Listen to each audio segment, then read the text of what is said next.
Video में हम बात करेंगे अमेरिका, ईरान और इजरायल की महायुद्ध की। दरअसल अमेरिका ने हॉर्मुज में जहाज पर हमला कर दिया है। चाबहार में जबरदस्त अटैक किया गया है। नमस्कार, आप देख रहे हैं न्यूज़ 18। मैं हूं आपके साथ श्रुति श्रीवास्तव।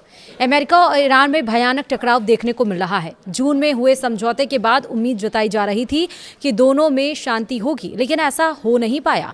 इसके बाद एक ईरानी तेल टैंकर को नुकसान पहुंचा तो यह तेल टैंकर खाली थी और ईरान की तरफ बढ़ रहा था, जिस पर अमेरिका ने हेल फायर मिसाइल दागी है। जी हां, दरअसल अमेरिका और ईरान के बीच टकराव थमने की जगह और तेज होता दिख रहा है। नए घटनाक्रम में अमेरिकी सेना ने ईरान के खिलाफ एक और बड़ा सैन्य अभियान चलाया है। इस बार सिर्फ सैन्य ठिकाने ही नहीं बल्कि हॉर्मुज जलडमरू मध्य में ईरान की ओर से बढ़ रहे एक तेल टैंकर को भी निशाना बनाया गया है। अमेरिकी सेना का दावा है कि उसने मिसाइल दागकर जहाज को बीच रास्ते में ही रोक दिया। अमेरिकी सेंट्रल कमांड यानी कि सेंटकॉम के मुताबिक नई कार्रवाई का मकसद उन सैन्य क्षमताओं को कमजोर करना है जिनका इस्तेमाल ईरान हॉर्मुज जलडमरू मध्य से गुजरने वाले जहाजों के लिए खतरा पैदा करने में कर रहा है। हमलों के दरमियान ईरान के कई शहरों में धमाकों की आवाजें सुनी गई हैं। सरकारी और अर्ध सरकारी मीडिया के अनुसार चाबहार, बंदर अब्बास, केशन द्वीप और अहवाज में विस्फोट हुए हैं। रिपोर्टों में कहा गया है कि चाबहार में नेवी का एक निगरानी टावर भी हमले की चपेट में आया है। ईरानी मीडिया का कहना है कि यह नागरिक समुद्री सुरक्षा और मछुआरों की खोज और बचाव अभियान के लिए इस्तेमाल होने वाली फैसिलिटी थी। आवाज में भी हालात तनावपूर्ण रहे हैं। बच्चों के कैंसर अस्पताल के पास धमाका हुआ है। ईरान के स्वास्थ्य मंत्रालय के जनसंपर्क प्रमुख हुसैन केरमपुर ने बताया है कि मिसाइल हमले के कारण बाघाई कैंसर अस्पताल के आसपास का इलाका प्रभावित हुआ है। तेज धमाकों और कंपन के बाद कई कैंसर मरीज और उनके परिजन घबराकर अस्पताल से बाहर निकल आए हैं। उधर अमेरिकी सेना ने हॉर्मुज जलडमरू मध्य में एक तेल टैंकर को रोकने का भी दावा किया है। वहीं सेंटकॉम के अनुसार कुराकाओ के झंडे वाला जो MT बेल्मा नाम का जो खाली तेल टैंकर है वो ईरानी बंदरगाह की ओर बढ़ रहा था। अमेरिकी सेना का कहना है कि जहाज को कई बार चेतावनी दी गई, लेकिन उसने कथित तौर पर नाकाबंदी का उल्लंघन करने की कोशिश जारी रखी है। इसके बाद एक अमेरिकी जेट ने हेलफेयर मिसाइल दागकर जहाज की चिमनी यानी कि स्मोक का स्टैक को निशाना बनाया है, जिससे वह आगे बढ़ने में असमर्थ हो गया है। वहीं सेंटकॉम का यह भी दावा है कि मौजूदा नौसैनिक अभियान के दरमियान अब तक 3 जहाजों को रोका जा चुका है, जिन्हें ईरान की ओर से जाते हुए पकड़ा गया है। इन घटनाओं के साथ खाड़ी क्षेत्र में तनाव एक बार फिर से चरम पर पहुंच गया है। अब इस लड़ाई से जो अपडेट्स कुछ सामने आए हैं वो भी समझ लीजिए।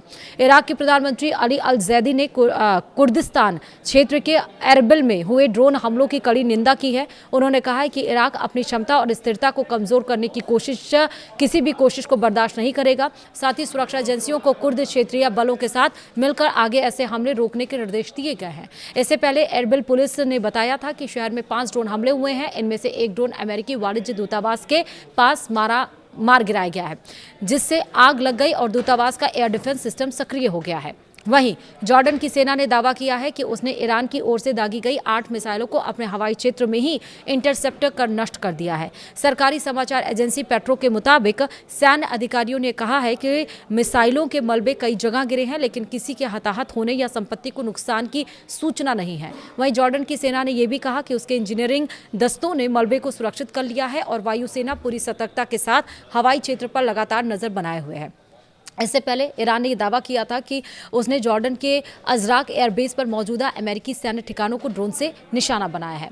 अपडेट ये भी है कि ईरान के IRGC ने यह भी कहा कि पाक दश्त और परचीन में किसी के हताहत होने की सूचना नहीं मिली है। IRGC के मुताबिक तेहरान के पास पाक दश्त में सुनाई दिए धमाके एयर डिफेंस सिस्टम की कार्रवाई का हिस्सा थे। वहीं संगठन ने कहा है कि पाक दश्त और परचीन सैन्य परिसर में किसी तरह के जानमाल के नुकसान की सूचना फिलहाल नहीं आई है।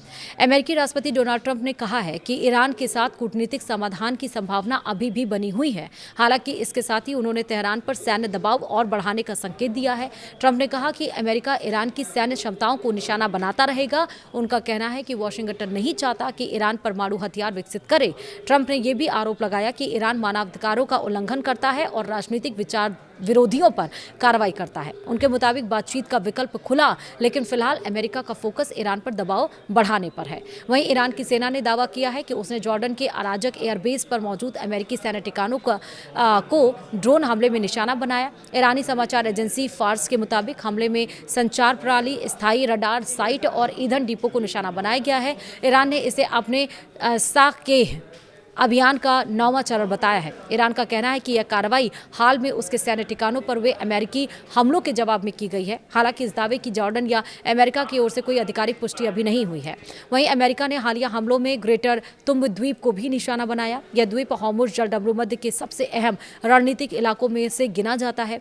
ग्रेटर तुम्ब, लेसर तुम्ब और आबू मूसा द्वीपों को लेकर लंबे समय से संप्रभुता का विवाद रहा है। ईरान इन द्वीपों पर अपना नियंत्रण बनाए हुए है और इन्हें हॉर्मुज़ जलडमरूमध्य की सुरक्षा और निगरानी के लिए बेहद अहम माना जाता है। सैन्य दृष्टि से भी ग्रेटर तुम्ब महत्वपूर्ण है क्योंकि यहाँ ईरान का सैन्य ढांचा मौजूद है और इसे ईरान की अग्रिम चौकी यानी कि फॉरवर्ड मिलिट्री आउटपोस्ट माना जाता है। विशेषज्ञों का मानना है कि इन द्वीपों पर नियंत्रण रखने वाला देश हॉर्मुज़ जलडमरूमध्य में अपनी रणनीतिक पकड़ को मजबूत कर सकता है। बाकी इस खबर पर हमारी नज़र लगातार बनी हुई है। कुछ ऐसे ज़रूरी अपडेट्स आएंगे तो हम आप तक ज़रूर पहुंचाएंगे। फिलहाल इस वीडियो में इतना है।